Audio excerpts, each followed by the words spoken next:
Starting to record. Okay. Hello, hello. Hello, mom, sir. Sorry. You are Filipino, right? I am. But I'm not like super Filipino. You're not. What do you mean you're not super Filipino? I don't speak Tagalog. That's the thing. Got it. Okay. But I do love shoes. I think that's a Filipino thing. It's called Being Blank, and I'm your host, Maria Sid Medina. Born ready. I was actually born premature, so I was actually very ready. What the heck? I came out like 6 weeks early. Oh my god! Oh, that's really early. It was really early, yeah. Just Okay, couldn't well- wait. Couldn't wait to experience life. Here we are. Here we are. What did you say earlier? Hello, mom, sir. Hello, mom, sir. This is the taste bud. I don't want to like offend any Filipino people. But it's the truth. You've I been know. to the Philippines, right? I've been to the Philippines many times. I think the first time I ever went, I went to the Philippines at 8 years old. Yeah. Third grade. My daughter's age right now. Okay. She's 8 years old. And I remember just it being like one of those kind of life-changing experiences Yeah. because I had just never seen so many Filipinos before. All in one place. You mean you'd never been to Daly City? I'd been to Daly City, but this was just like wall-to-wall Filipino. Right. Because back then when you entered like Manila, when you flew into Manila, they had like cages up. Like not cages, but like they had fencing up. So when you exit, it just looked like this like mass of humanity.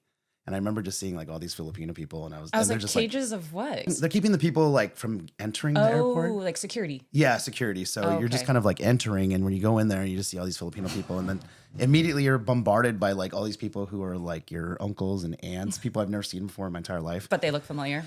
but they look familiar. Yeah, And they all say, mom, sir. yeah, and they all say mom. So sir. we're not offending anyone because it's the truth. Yeah, it's the truth. Okay, so I am so excited to sit with you, Thank you so much. Vince Vasquez. Yes, Yes. the taste bud. Also known as the Taste Bud. Yay. Okay, so we chose to be here because behind you is actually your set. This is what people see whenever they go to your Instagram, TikTok. Yeah, this is my studio. This is where I prepare all the food on this little table. I'm always sitting down. People give me a hard time because I've had people ask me in the past, like, why are you sitting down? And it's because our kitchen's not that big. And for me, it's easier to kind of just have everything in tight. Yeah. And in the beginning, I barely showed myself in the videos. Like in the beginning, it was just like my hands, and maybe at the very end, it would just be me taking a bite of something. But then as I've made more and more videos, I want to include myself more into the video. And I still wanted to stay in this spot. I have the best lighting. There's like a window right here. I have these lights in here. So it's just easy. Yay. Okay, let's rewind a little bit. Yeah. Okay, the reason why I'm sitting down with you is because you are such a successful creator, content creator, influencer. How many followers do you have right now? Right now on Instagram, I have 345,000. Wow. TikTok, I have about 190,000. So that's like 500,000 followers. Yeah, I got a little YouTube, and I have about 3,000 people on Facebook. Whoa. Okay, so in all, almost, I'd say, yeah, like a little bit over 500,000. that's crazy. And so did you think that you would ever get to that point? I never thought in a million years that it would ever kind of take off to the point where I get like recognized, like going down the street or like going to like the supermarket. What? I never imagined that. Oh, and that's appropriate for you to be recognized at the supermarket. yeah. Are people like, what do you have in your cart? What are you cooking? Yeah, I have people like kind of like QAing like everything I'm buying a lot of times, and I get a lot of stares. Really? And I don't want to like feel like, oh, they recognize me, but I get people who just look at me. The other day, I had this guy come up to me and he was like, how do I know you? And I don't want to just jump to the conclusion like, Well, I'm the taste bud. and I was like, hey, where are you from? And he's like, oh, I'm from Union City. I was like, when we talked about like schools, and he's like, no, that's not it. He's like, are you on Instagram? And I was like, I am. The taste bud. And he looks at me dead in the eyes and he's like, no, that's not it. And then he looks at his phone and he's not even following me. But I'm guessing maybe I've showed up in his feed Algorithm, or something. yeah, had you come up as a recommended. Yeah. So you have more than 500,000 followers, but in a previous life, you were not a content creator. I was not. What were you? I was a teacher. A teacher. Teacher for 22 years. What like elementary, middle school, high school? So I started off, it's a private elementary. I started off as like an extended class teacher. So I was the after school teacher. I did that in college. And then I I graduated college and I realized like, oh, I could continue to teach here. And I enjoyed just the time with the students. It was fun. It was something that was relatively easy. I kind of came to knew what to expect, and I just kind of worked my way up. So I did first grade all the way up to 8th grade. So my last like 6 years, I was doing middle school. Wow. Literature and vocabulary. Yeah. You always wanted to be a teacher? I didn't always want to be a teacher, Oh. but I always loved like working with students. And I think because I'm still like a child in my mind. So like for me, it was never that difficult to kind of It was just fun. be around students. Yeah, it was so fun. Well, you did it for 22 years. I did it for 22 years. I And- can't believe I did it for that long. What happened? What changed? The pandemic. Wow. The pandemic I feel was, like that's a lot of creator stories. Yeah, I think for me, Maria, the pandemic gave me so much time at home that I never had before. Mm. And I had so many other teacher friends that were complaining like, "Oh, I hate this. I don't like being in on the computer. I wish I was back in the classroom. I want to connect with the students." And here I was at home and I was like, "I like it here." Because Yeah. and part of it was because, we had our daughter here at home. We had just had Vinny. My son Vinny was born 2019. Mm-hmm. And Oh, so right before the pandemic. Right before. He was born December 17, 2019. And so when we got that call that, everything's shutting down, I was like, oh my gosh, I have so much time with my son. And, I got to teach my classes in my pajamas. I had so much just kind of free time. I could make my own schedule. And I never had that in the 22 years. And when we got called back to go to school, we were kind of doing like a hybrid thing. So I was like teaching some classes online. I was teaching in person. And I just felt like this feeling like, what am I doing here? Like, I don't enjoy this as much as I used to. Yeah. Especially when you get a taste of being actually home. Yeah.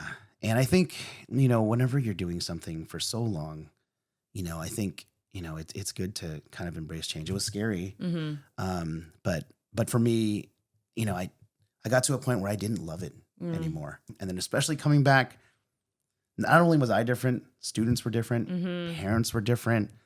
Oh man, it was such a stressful situation. Also, Very during the different, yeah. pandemic, we were able to pause and really just kind of reflect on all our lives. You weren't the only person to think that. So, okay, so you're in the pandemic, you're at home, you're able to spend time with your family, like all of us. Yeah. And then what happens? You pick up your phone? I pick up my phone and I had the Taste Bud. So I had the Taste Bud Instagram since 2012. Oh, Right when it was just like posting pictures. Okay. Like it was relatively easy, but it was just something that I would just do in kind of like my spare time. Like, oh, let me take a picture of this food. Why did you choose the name The Taste Bud back in 2012? That's so funny. Why did I choose the name of the Taste Bud? A lot of it. So I wanted something simple. I wanted something to kind of convey like, hey, I could be your friend, right? Like, Okay. and then I've got taste. Taste in like style, fashion, or just like food? Food. Okay, Yeah. so it's always been food. It's always been food. Okay. And so I just wanted something that just kind of spoke to that. I just wanted to be like your friendly neighborhood Taste Bud. Like I'm the guy like amongst my friends and my wife's friends. I'm always the guy like, oh, hey Vince, where should we go this weekend or where should I take my wife on a date night, or where should we go? What club should we go to? What's going on? And so I wanted to like continue that and just kind of present that. And then especially being a teacher, right? I try not to swear in many of my videos. By the way, so I've met Vince a few times and he's like the nicest person, like genuinely the nicest person. I try. I mean, I feel like, I've always told my students like kindness will, carry a long way and take you places. And that's what the world needs is like just good people. And so I try to convey that in my videos. I know I have a couple of videos where I do make some like questionable choices with some of my wordplay. Oh, like what? Give me an example. So one of my probably most viral videos when I first started off on TikTok was a video that I made making Filipino breakfast. Okay. Longsilog. Yeah. So it's longanisa, garlic fried rice, sinaag, and itlog or egg. And when I was frying up the sausages, I always thought it was funny. I don't know, it was just me. But I always thought it was funny that longsilog or longanisa, Filipino sausage, I always thought it was so funny that it's called longanisa, but it's short. Okay, so then in the video, as I'm frying up the sausages, the longanisa, I'm like, these sausages might not be long, but they're packed full of flavor. I just said that as just like a little like, which is not bad at it's all. not bad. It's not bad. Okay. But then I had DMs from like, it started off as like, maybe I had like 12 DMs in my inbox, and they're like, those sausages look pretty good to me. Or like, those sausages actually look pretty large. And then it became this thing where people were duetting it. Like they'd show the first part of the video and be like, those sausages look like they have great personality. Those sausages look like they love their mom. Oh, so it actually went viral for a good reason. Like people were It did. They just kind of playing off of it. Yeah, they were just kind of playing off it. And then like next thing I know, it had like 2 million views. That's crazy. Yeah. What, did you feel like you had pushed the envelope? I didn't think I did. Okay. And then, because it did well, then I started making all these longanisa videos. Not making a ton of innuendo, but it's like, just little Catchy phrases. silly jokes like that. But I didn't want to be like known as the longanisa guy. Like that's a weird distinction, right? I don't want to just be, oh hey, there's. But you were riding the longanisa wave for a while. I did, yeah. That's the thing That with sounds social so gross, social media, too. you have to kind of ride these waves. Like there's times where something will do very well, and it's like, okay, we'll just continue doing that. I did this thing where I ate a dumpling, a soup dumpling, and I burned my mouth, and people loved it. That you burned your mouth? Well, because I was trying to show people how to eat a soup dumpling properly. Oh, okay, yeah, Right, yeah, like- because you can't. Those things are dangerous. They can be. They are, but they're so delicious when Yeah, they're hot. Like you right. can't wait Right. for it to get cold because then it just congeals and it's not that good. So I showed people how to eat a soup dumpling. You take the soup dumpling, you bite off the top, and then you suck the juice out, and then you can pour some stuff. Right. Like There's a technique There's a technique, yeah. And the first time I did it, I You did it what wrong? I showed what not to do on purpose, or on purpose. Oh, yeah. okay. And I had a feeling it would go viral. and And people did. loved it. And people loved it. And so then I just started doing these just asinine things with food. And this is all during the pandemic. This was all the pandemic. Okay. So like for me, it started in the kitchen, just kind of like making the food that I was making in the backyard, making here. I was making burgers and steaks. And then I was like, okay, I'm getting too much weight. So then I started, All of us. but then I started making Filipino food, which probably didn't help, but Filipino food was not, sometimes people ask me like if I'm an expert on Filipino food. I'm Filipino, but I Yeah. wouldn't say I'm an expert. Yeah. But I know flavors. I know the tastes. I kind of know what I like. It's what we grew up with. And so for me, it was neat because I was making dishes sometimes for the first time ever making the dish. Like even though I'd had it so many times, I made dinuguan. Dinuguan. Yeah, my husband does not like dinuguan. That's what we just talked about our last episode. Yeah, doesn't like it at all. Oh man, He called it motor oil. okay. I grew up eating dinuguan. Yeah, it's just one of those like very very satisfying. It's made from pig's blood. People our I don't know if your parents called it this, but my parents called it chocolate meat to try to fool us to eat it. Yeah, And it worked. That's how I was duped. Okay. Chocolate meat, and they would give us. They would serve it with puto. Oh, Filipino puto, not Yeah. the Spanish Yeah, Mexican that's- puto. yes, that's not a bad word in our language. It's a food. Yeah, We're not Puto. calling anyone any names here. puto for Filipinos is like a little rice cake, right? Yeah. And they would just like dip it and be like, "Oh yeah, have some chocolate That's meat." interesting. Yeah. Okay. So you made dinuguan. I made dinuguan. It was horrific because I'd never made it before, and I went to go buy like the vat of blood. It's tricky. It can be It's tricky. I Yeah. remember just opening it, just blood splattered everywhere. Oh gosh. Yeah, it looked like a murder scene. Did you retry making it again? I've actually made it twice because the first time I made it, I filmed it for a lot of my videos. Like I try to make it where actually like I feel very confident. Like okay, someone else could replicate this because I want to make it easier. Because I would always ask my mom, my aunts, hey, what do you guys do? And there was no measurements. No, It's Filipinos just- do not cook like that. We Yeah. don't say a cup here and a teaspoon here. We're like, Yeah. just throw it in. Yeah. And Oh, just taste it. my aunt for some of the recipes stir it 12 times. I'm like 12 times exactly? Like that's the thing. Like how fast am I going? Right? My mom would It's just so be like, true, though. count to 5.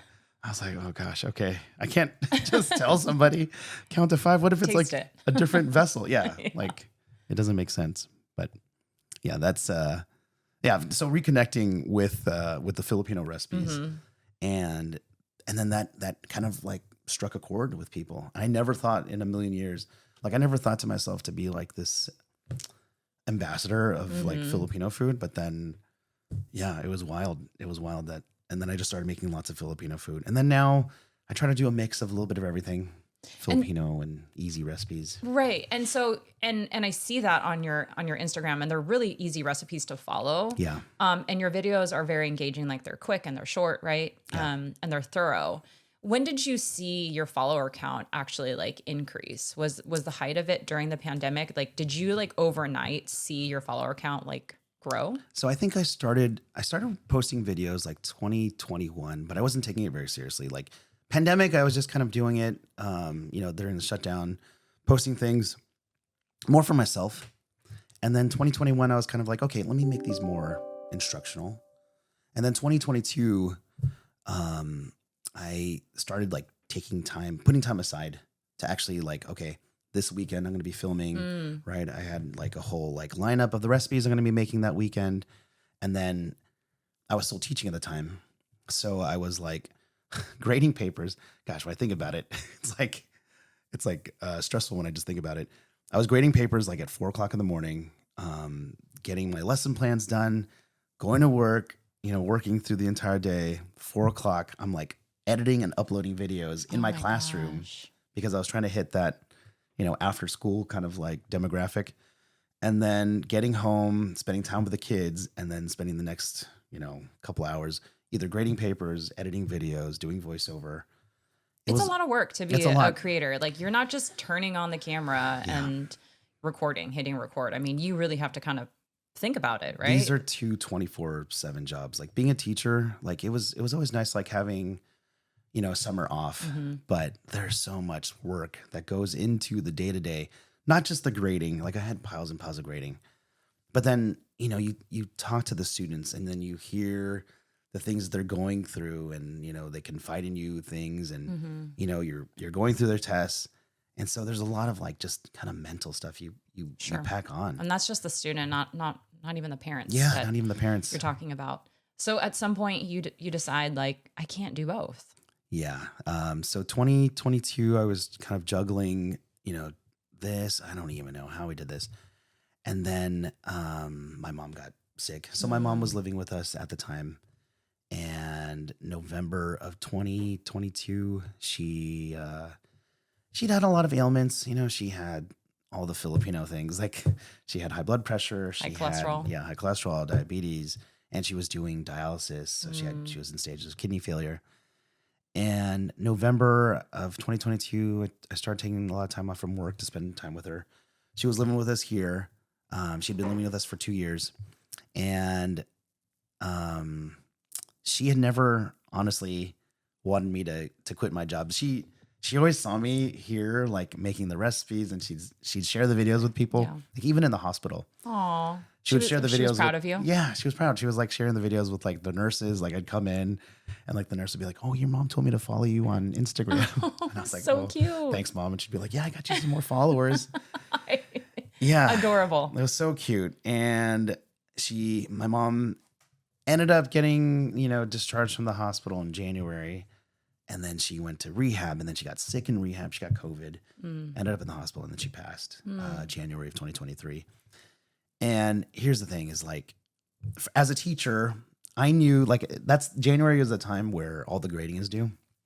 And I knew for myself, like, okay, if these papers are going to get graded, I should be the one grading these papers. And my boss had told me like, hey, Vince, you don't have to worry about this. We can find people who can grade it. And I was like, let me at least grade the things that I have here at home. And that was during my bereavement. And I remember sitting right here at this table of all places. Usually I'm grading over here, but I was grading at this table. And my wife comes in and she's like, "What are you doing?" And I was like, "I got to finish all these grades." And she's like, you should take time, mourn your mom. And I was like, "No, I got to finish this work." And I remember finishing like that stack of tests and then going into my boss and telling him, I was like, I think this is it. And then we had a meeting. I talked to my wife because I wouldn't be able to do this job without Vicky. I was going to say, how did your wife feel about the decision that you were making to leave a job that you had been in for 22 years? Also, it's stable, right? Being a creator is not very stable. It's not like you get a paycheck every 2 weeks. Yeah. A lot of people assume, since I quit my job, like I'm just, like Uncle Scrooge just swimming through the gold coins. It's not like that. Yeah. And it's all over the place. Like there's good times and bad times, just how to ride those waves. And talking to my wife, she handles a lot of this stuff on the back end where, she's doing my contract negotiations and stuff like that. But she had seen everything that I had been kind of working towards and how much teaching, did not kind of matter to me as much anymore. It's taking a mental toll on you. I feel guilty saying that. Well, my sister's a teacher and she says the same thing. Like she did it and she stuck with it because of the children, the kids, but coming home exhausted, mentally exhausted, because you kind of have like this weight on your shoulders, right? I mean, you're molding these kids' lives. You're part of that. And so it can be a lot. It's a lot. And she saw that and she was confident that, I do well. And so it's been good. I did make promises to her. I said, well, okay, if I quit my job, the house will be spotless. It'll be clean. I'll get all the honey to do list things done. And there's a light right above us that's been like this since 2022. Does that just mean you're really busy as a creator? I'm very busy as a creator. Yay! Yeah. So That's amazing. And so how has it been? It's been fantastic. I mean, there's just been so many opportunities when it comes to social media, just being able to travel, being able to meet different people. For me, as a teacher, I was never in it for the money, right? And even as a creator, I just want to share. I mean, it sounds so corny, but I just love sharing these things with people. And it's awesome to have this kind of community and just being able to, put my culture out there, help out restaurants wherever possible. And just, I've done a lot of stuff here in the Bay Area. Yeah. And it's so kind of fun to me. But you travel all over, like you'll go to New York and things like that. So a lot of your audience, is it across the country or are you global? It's wild. I've had people, I had a guy message me from Saudi Arabia. Wow. And he's like, hey, Taste Bud, I don't eat pork, but your recipes look amazing. That's so cool. And I've had people like, I was in the Philippines and I had some people recognize me. Wow, that's wild. Yeah, it's crazy. I never thought in my wildest dreams that people would like, stop me or talk to me. So okay, what's your favorite dish that you've ever shared? My favorite dish, I made this thing called Spam fries. Ooh. And I remember that video. I'm a slut for Spam. Same. I think all Filipinos are. Yeah, it's just one of those things like I just grew up eating. And, I had this idea of taking the Spam, cutting it up into fries and deep frying it. And people gave me such a hard time because it's like already like, okay, you're going to take Spam and deep fry it. But it's so good. Yeah. Yeah. And I got to try it. I crushed up Skyflakes crackers. What? Yeah, you have Skyflakes right behind you. Skyflakes. You are so Filipino. Yeah, Vince. I'm so Filipino. Is there Skyflakes in there? Or are you using it for... No, there's really Skyflakes. It's not just like a sewing kit. Yeah, sewing kit. I love how we both said sewing kit. Yeah. Did your grandma or your mom use it as all sewing the kit time. too? Like those Danish cookies. I didn't even know. Same. I didn't even know there was cookies in there. I was just like, this is just like a grandma trick, like a Lola trick. Like, what is this? Cool Whips? Like sometimes I'd open up the country crock looking for like spread and then it's like. I feel like we all shared the same grandma. Yeah. But there's actually Skyflakes in that There's one. actually Skyflakes. You like Skyflakes? They're the driest cracker ever, don't you think? But they make a good breading. Okay. And then fair. Because a lot of Filipino food is very flavorful, it works well. Okay. All right. Chicken salad, tuna salad. Okay. I'll try that. I'll try that. Yeah. And Vinny, my son, he loves it. He loves Skyflakes. Yeah. I mean, it's also good. Like if you're a woman and you have like morning sickness, that's how I've used it. So good to know. Okay. What's the worst food that you've ever made? Besides Niguan, did you actually post it?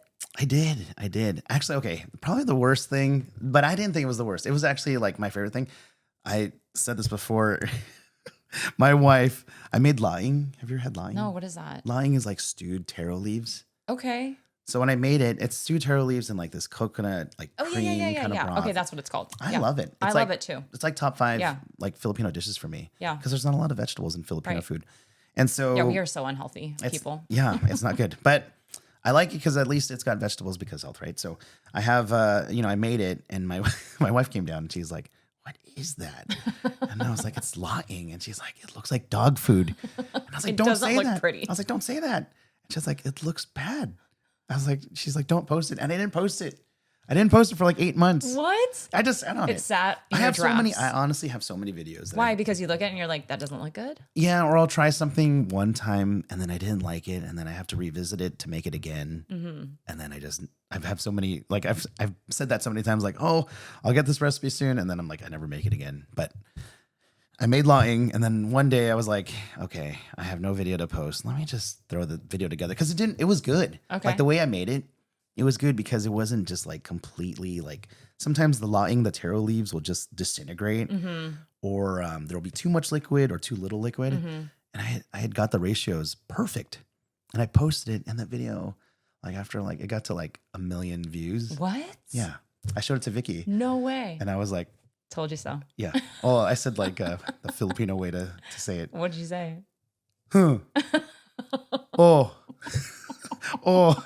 You know how Filipinos make you feel bad? They don't say, I told you so. They just go, oh.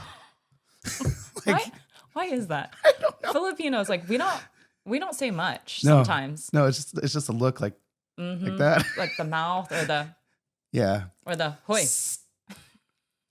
Like if you make that noise, like if you go into like Island Pacific and you just go, everyone will turn around. 500 people turn around. Seriously. And they're like, oh, you talking to me? Yeah. But I remember like, oh, how you like me now?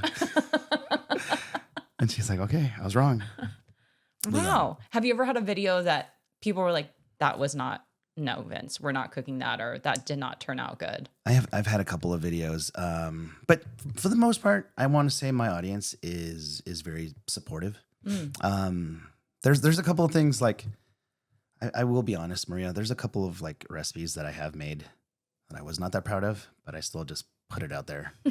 Like, I made the Spam chips thing the other day. okay. It was like Spam sandwiched in between rice paper, and That already sounds kind of gross. it was super easy. I called it Spam musubi chips.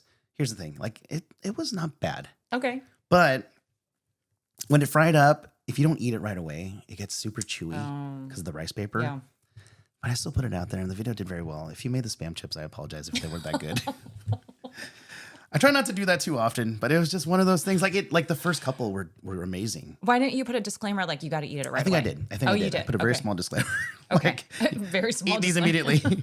Yeah, you have to eat these fast. You're so nice, Vince. Like, Yeah, you you care. try. Yeah, I You do care so care. much about what people think. Because I will say, I'm not trying to start anything online.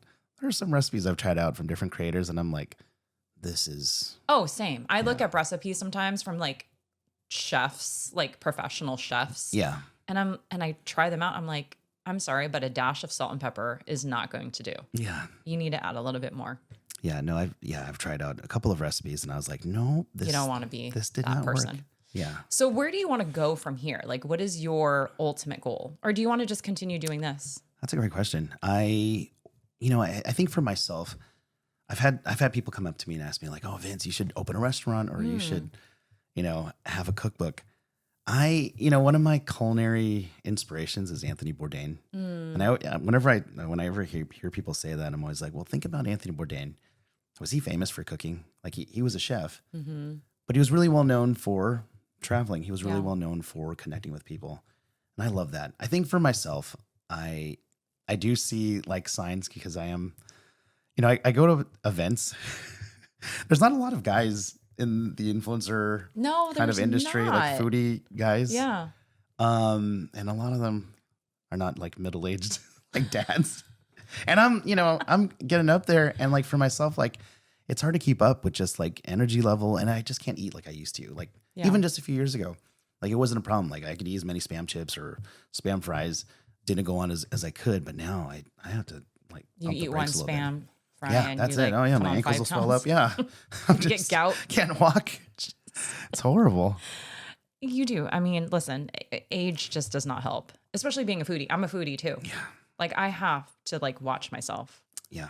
So. And we just did like a challenge where, we were eating very well, my wife and I had some people asking me like, hey, Taste Bud, can you share with us some of your healthy recipes? I gotta be honest, they didn't taste good. Like I was eating a lot of cottage cheese, A lot of plain chicken. How do you balance that then when you're trying to be healthy, but you're trying to give people what they want? Yeah, I've gotten to the point, Maria, like it's so ironic because, I go to these events and a lot of times I'll take that bite and I see people like, oh yeah, they're only taking one bite. I have to, like, I can't just like, I'm the same. completely gorge myself on food now. Yeah. Like, okay, I try to stay away from fried foods because like you said, our culture or the way that we cook, not very healthy. A lot of fried food, a lot of sodium, not a lot of vegetables. It just tastes so good. I know it does taste good. It's like comfort food. Yeah. But when I do eat that food, like I try to just take, like I do it in small portions because I have to be careful. Yeah. So it's hard being a foodie. It's very difficult. Yeah. A lot of people don't understand. Like it is, a lot of fun. I get to meet a lot of people. I get to do all these fun things, free food all the time. But yeah. You can't like gorge yourself. Yeah. Yeah. Okay. I have a few questions for you, Vince. Yes. I have this piece of paper because I have a few questions. Awesome. For you. Okay. Who is the better cook, you or your wife? Oh, I'm the only cook in this house. Sorry. Oh, wow. That was fast. when I'm not here, Vicky is taking the kids out to eat. Okay. Yeah. Okay. But I do the same thing. Actually, when Vicky's not here, I take the kids out to eat. But yeah. Have you always been a cook then? Have you always cooked? I've always enjoyed cooking. The funny thing is that my mom, she was not a big cook. She was working. My dad was always working. But when they did cook, I always appreciated it. A lot of my like family, aunts, uncles were tremendous cooks. But yeah, I always enjoyed food. Okay. I think that's the thing. Okay. So you're the cook. I'm the cook 100%. And clarify for me, Okay. your wife is what ethnicity? Vicky is Vietnamese. Vietnamese, and you're Filipino. I'm Filipino, yeah. Okay, so then that's my next question. If you had to create a Filipino-Vietnamese fusion restaurant, what would you call it? A Filipino Vietnamese. Oh, subo, maybe? What does subo mean? Subo in Tagalog means to like feed. Like subo. Like yeah. you say it to like a little kid, like subo. Like, Yeah. Like I remember as a kid, I But was like, Filipino-Vietnamese fusion. bo is beef, I believe. Sorry, Oh. Vietnam. I'd probably call it subo. Just because it. I see. Got it. Okay. So Have I made Vietnamese Filipino food? Let me think about this. Sorry, Maria. Well, I've made Filipino Vietnamese kids. Food wise, sorry, that was so dumb. What can I make? Like ube Vietnamese coffee. I should do something like that. Ooh, that sounds so good. Oh my God, this is a great concept. Oh my gosh, I'm so glad I helped you create your next video. So, is there a Vietnamese dish that reminds you of Filipino food? There's a few. There's this thing. Oh my gosh, I'm gonna have Vietnamese people hating me. Bun can. It's almost like sinigang. Sinigang is my number one favorite Filipino dish. Same. And there is a Vietnamese dish that's very similar. It's got that tamarind, but they also put a lot more sweetness. Oh. They'll put like pineapple And it's and soup? fish into soup. Yeah. Okay. I mean, Vietnamese. It's so hot in Food? Vietnam. I never understood why they love soup so much, but it's like. What did you like say? we're- It's so hot in Vietnam. It's so hot. We're in Vietnam, and I remember like the thing I want to eat is like ice cream, and it's like, okay, for lunch we're having pho. But is pho huge here in America, or is it big in Vietnam too? It's huge in Vietnam. Oh, it is? Yeah, I mean it's breakfast, lunch, dinner over there. Oh, that's Yeah. interesting.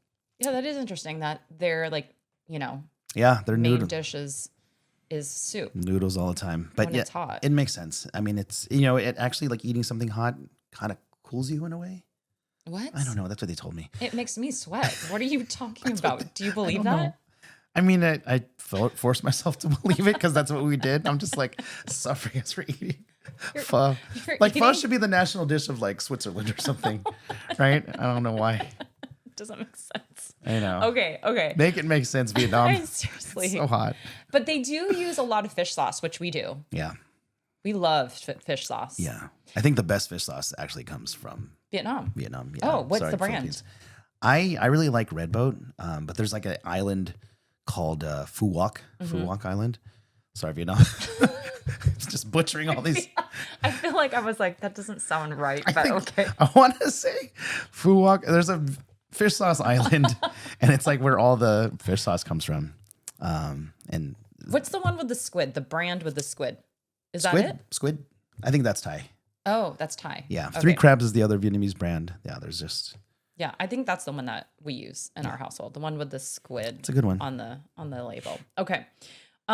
What's one Filipino dish you think people should try? Oh man. So besides lying, besides dinuguan, besides spam, which is Really, you think people should practically- try dinuguan? I love dinuguan. I don't know if that's like the gateway dish for people I feel for like it's Filipino not. food. That would scare For a lot of people who off. do not, again, people who do not know what dinuguan is, it's literally pig intestines and pig blood. Yeah. A lot of that innards. I think, you know, but outside of like, you know, the kind of known Filipino dishes, I would love people to try sisig. Is that like a popular one? I love sisig. Sisig is one of those things like I didn't grow up with. I didn't have sisig until I was like What? 16 years old. Oh my gosh, it's so good for you. I mean, it's not. It's so bad for you. It's not The good best. for you. Yeah, it's just chopped up like pig pieces. The traditional ones are usually made with like the pig face, pig ears. They've got liver in there. And It comes out sizzling, like, and it's Sizzling so clean. crispy. yeah, So good. it's so good. And the first time I ever had it, I was in the Philippines. I was with my uncle. We had a couple beers. I was 16 at the time. And It's normal in the Philippines. yeah, and I remember he just, you know, put a little bit of the calamansi on top and it comes on the sizzling plate and it was so good. It's like you just take that and just Ugh, so good, especially with the calamansi and or some like lime or lemon. yeah. Okay, couple last questions for you. Favorite food combo, Filipino edition? Favorite food combo. Bananas and adobo? Oh, Never had that? I've never had that. My family did that like all the time. Bananas? Like bananas, Like bananas? bananas. And like the best bananas are the ones that are like overripe. Like plantains? No, like bananas. Like the Filipino banana? No, like the bananas you get at Safeway. Regular banana? Regular bananas. Really? Like because it would cut into the sodium, the saltiness of the adobo. I've had like potato and eggs in my adobo. Different. No, right. bananas and adobo. No, I'm you gonna, never try it? I'm gonna have to try it. Okay, I need to know what other Filipinos ate that, or is it just my family? Because I feel like that's a Filipino thing. What was it called? Like adobong? No, like you didn't cook it with it. You just like ate Eat it a with banana, like a fresh banana with your adobo, and it cut into the salt. It was so good. That sounds interesting. Okay. Try it next time. Okay, so I'll try good. it. Okay, sinigang with tapa, which is like fried meat or fried chicken. Yes or no? I saw something go viral. Like I saw people putting corned beef, like canned corned beef into sinigang. Oh, that's different. Yeah, that's again a lot of sodium. I would guess. Gosh, what was the first one? I would go for the. Sinigang with tapa or fried chicken. Anything fried with it. I've had fried like sinigang fried chicken wings. They usually just take like Oh. the powder and No, put it on. I'm talking about like a bowl of soup, rice, and then like you have a crispy like meat protein on the side. like a crispy Jollibee chicken. Okay, Yeah. that my mouth is watering now. Yes, that's so I, good. I would do that. A lot of Filipinos do that. Okay. I've never done that. It's so good. You got to try, Vince. Okay. All right. Favorite food combo. Here's another one. Spaghetti sauce and rice. Have you ever done that? I have done that.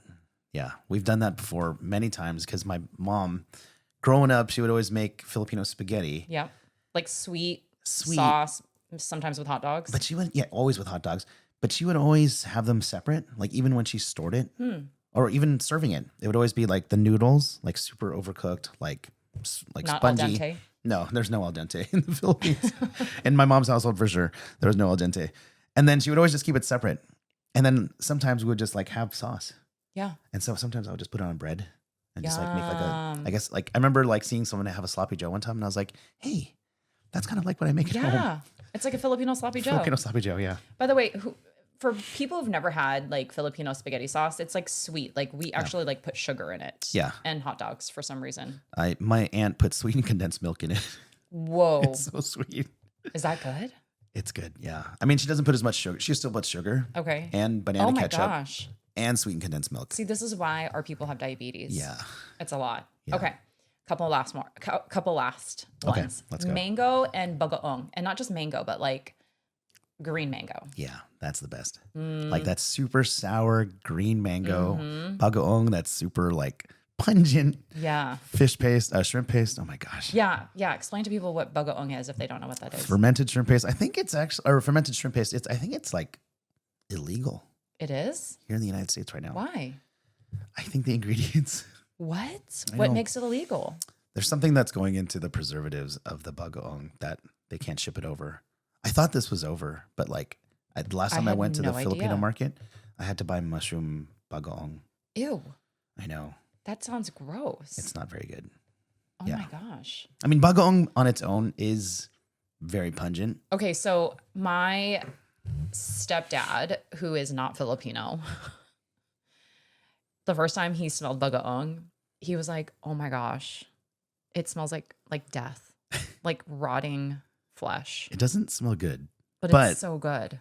it tastes amazing. It's so good. You can't just have like, spoonfuls of it. No, it's Or like just a tiny little. just put a little bit. Yeah. It's really, really salty for those who've never had it. Okay, last one: rice with sugar and milk. I've seen this. My aunt would do this. I couldn't. I couldn't do it either. Sorry, but it's like a Filipino thing. It's a Filipino thing. I've seen people do coffee and rice. Ew. Yeah. Someone told me it was a Filipino thing. What? I don't know. It didn't look good to me. I apologize, Philippines. But it was just like, So Filipinos eat anything with rice. Okay, 100%. And Filipinos will eat anything on an animal. Why do you think that Filipinos are not wasteful when it comes to cooking like the animal? They don't waste anything, right? Yeah. I think it's just part of our culture already, right? I mean, I grew up for so long with, my parents like saying like there's starving kids in the Philippines. Mm-hmm. And, I think it's just that idea of not having much, like growing up not having much, it makes you not want to waste anything. Anything. Yeah. Like my dad would train us to turn off the lights every time we left a room.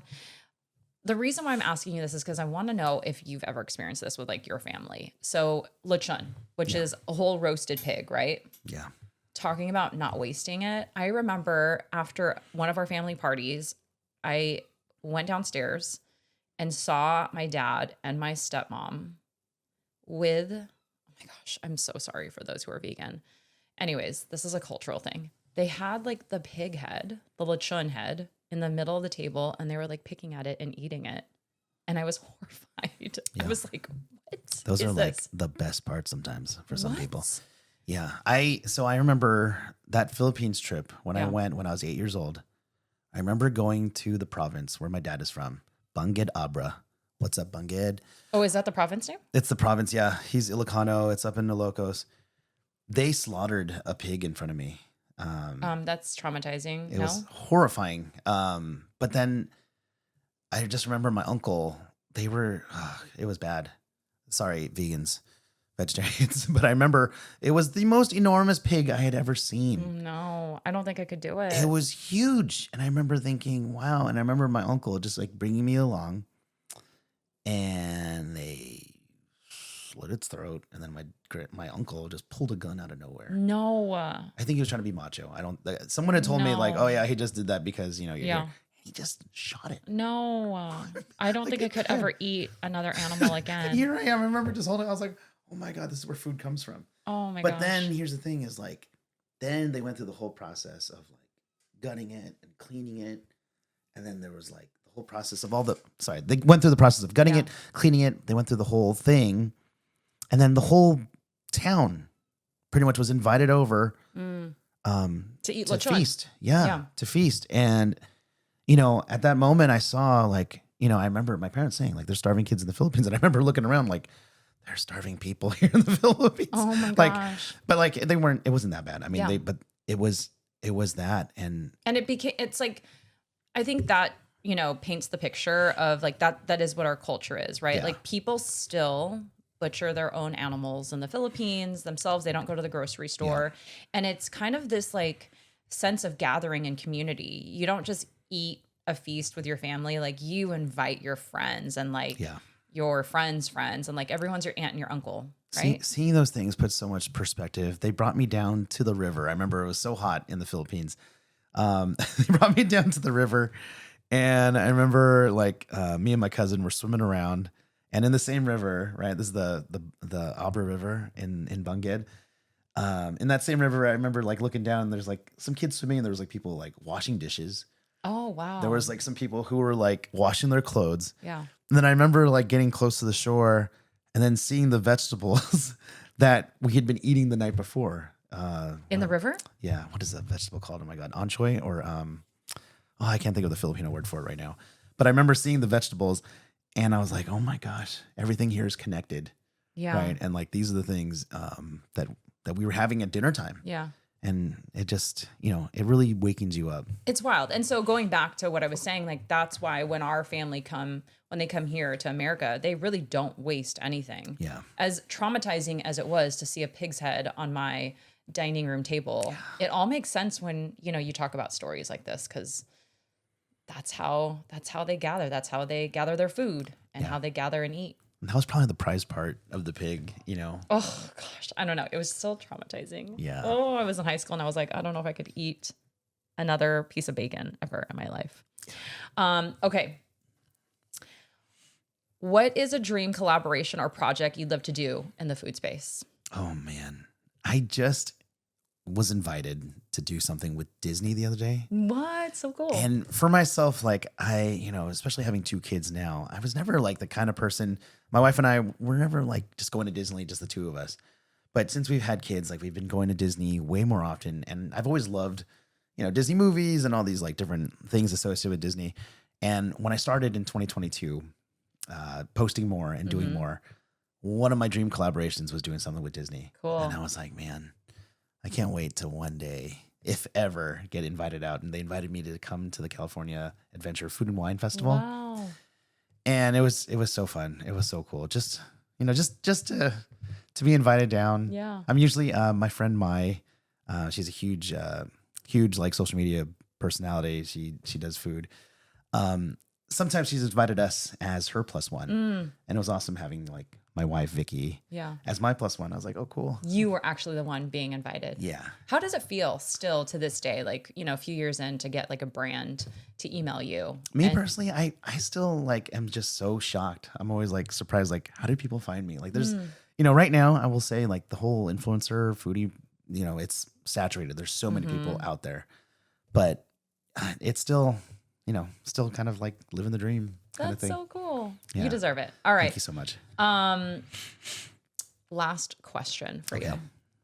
If you could eat only one dish, one Filipino dish Oh my goodness. for the rest of your life, what would it be? Sinigang. What? I love sinigang. Sinigang is my favorite dish. Like in by the far. soup version. Soup version. Yeah. Okay. Soup version. It's because here's the thing. It doesn't feel that bad. I've lately been making it with tamarind paste instead of just using the packets, because the packets are just packed full of sodium. Yeah. I've been making it with like a little bit of miso and a little bit of tamarind paste. And then it's got vegetables in it. I love vegetables. Like I know I don't make a lot of vegetables for my recipes. I love veggies. And then you could put whatever protein you want. Do you usually do it with beef? Lately I've been doing it with salmon. Oh, Yeah. that is healthy. I'm trying to change my ways a little bit, Maria. Yeah. How do you continue to be the taste bud while being healthy then?